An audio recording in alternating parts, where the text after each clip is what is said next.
আসসালামু আলাইকুম। Electronics total সলিউশনসের পক্ষ থেকে সবাইকে জানাই আন্তরিক শুভেচ্ছা ও অভিনন্দন। সম্মানিত ভিউয়ার, দেখতে পাচ্ছেন আমরা একটা কার্টুন আনবক্সিং করতেছি। এর মধ্যে আছে একটা অ্যাম্পলিফায়ারটি আসছিল আমাদের কাছে নর্থ সাউথ রোড ঢাকা থেকে। অ্যাম্পলিফায়ারটি আমরা এখন আনবক্সিং করব এবং দেখব কি অ্যাম্পলিফায়ার আছে। অ্যাম্পলিফায়ারটি আসছে দেখতে পাচ্ছেন ডিসেম্বরের 25 তারিখের দিকে। তো অ্যাম্পলিফায়ারটি আমরা এখন আনবক্সিং করব।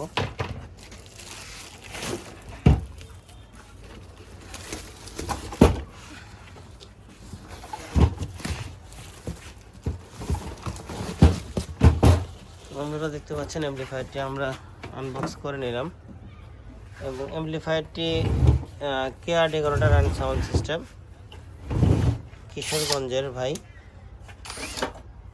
এর আগে উনি কাজ করে নিয়েছেন, খুবই ভালো মনের মানুষ। দেখতে পাচ্ছেন ইয়ামাহা একটি অ্যাম্পলিফায়ার, মডেল হচ্ছে P7000S। আর এটার পাওয়ার সাপ্লাই যেটা আছে এটা হচ্ছে SPS দিয়ে করা। তো উনি বারবার পাওয়ার সাপ্লাইটা রিপেয়ার করে নিচ্ছিলেন এবং বারবার এটা নষ্ট হচ্ছিল।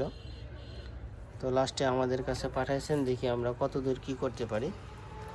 তো আমরা আশাবাদী এটার একটা ভালো রেজাল্ট দিতে পারবো ইনশাল্লাহ, গ্যারান্টি সহকারে কাজ করে দিতে পারবো।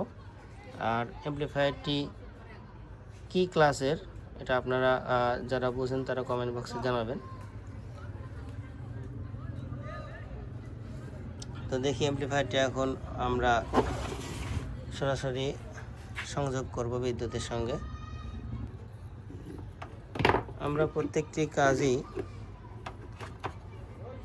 করার আগে চিন্তা ভাবনা করি যে এটা আসলে লং লাস্টিং হবে কিনা।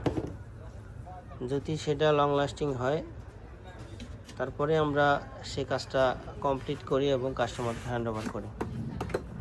আর যদি দেখা যায় না এটা লং লাস্টিং হবে না বা এর বিকল্প কোনো পদ্ধতি আছে যেটা করলে কাস্টমার আগের থেকেও বেটার পারফরমেন্স পাবে, সেটাই আমরা করব ইনশাল্লাহ। তো বন্ধুরা, দেখতে পাচ্ছেন আমরা 60 ওয়াট সিরিজে এটা লাইন দিয়েছি। সিরিজ কিন্তু অলরেডি জ্বলে আছে, কিন্তু আমাদের যে সামনের মিটারের লাইটগুলো একটাও কিন্তু জ্বলে নাই। পাওয়ার ক্লিপ সিগন্যাল কোনোটাই জ্বলে নাই। তো আমরা এখন দেখব যে পাওয়ার সাপ্লাই সম্ভবত সমস্যা। পাওয়ার সাপ্লাইটা আগে রিপেয়ার করব, এরপরে আমাদের সার্কিটগুলো ঠিকঠাক আছে নাকি তারপরে চেক দেওয়া যাবে। আর এই ধরনের অ্যাম্পলিফায়ার যদি কারোর কাছে পাওয়ার সাপ্লাই নাও থাকে সেক্ষেত্রে ট্রান্সফর্মার দিয়েও করা সম্ভব, ট্রান্সফর্মার দিয়েও করে দেওয়া যাবে। তো দেখি পাওয়ার সাপ্লাইটা আসলে আমাদের বাংলাদেশের জন্য উপযোগী কিনা বা এটা কতটুকু লং লাস্টিং হবে। তো অনেকেই বলতে পারে বাংলাদেশের জন্য যদি উপযোগী না হয় তাহলে প্রথমে যখন নতুন কিনেছে তখন কিভাবে চললো। তো নতুন কেনার পরে যখন তারা এটা অ্যাসেম্বল করছে তখন পার্টসের যে গুণগত মান সেটা অনেকটাই ভালো ছিল এবং হাই কোয়ালিটির কম্পোনেন্ট দিয়ে তারা তৈরি করে।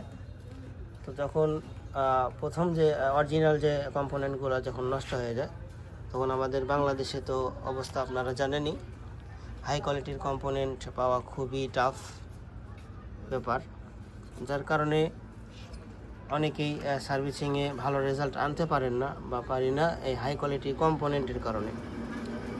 দুর্বল কম্পোনেন্ট দিয়ে যদি কাজ করা হয় সেক্ষেত্রে দেখা যায় যে টেকনিশিয়ানেরও বদনাম হয় অনেক সময়।